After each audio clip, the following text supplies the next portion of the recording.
ଆପଣ diabetic अछंती बाहाघर season अच्छी कौन करेंगे डर लगुच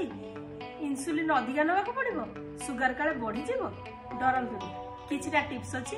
फॉलो करंतु जिते बड़े भोजी की जाउछंती ताहेले से दिन भोजी रे प्लेट रे प्रथम प्लेट रे आपनकर रहिबो फाइबर आइटम माने सलाड आइटम जोटा कि आगे रे बहुत सुंदर रे सजा हेकि थुआ थाए ताकू आगे खाई दियंतु पेट भरी खाई दियंतु तापरे आपण प्रोटीन आइटम पाखु जांतु एटा गोटे बढ़िया टिप्स आपनक पई जदि आपण प्रोटीन आइटम किछि खाई दउचंती ताहेले प्रोटीन आइटम रे कोन हबो चिकन हैला मटन हैला माछ हैला किछि भी ता भीतर आइटम आपण वेजिटेरियन अछंती छतु खाई परिबे पनीर खाई परिबे आपण एई भली आइटम को खांतु आपण पेट फुल हे जिवो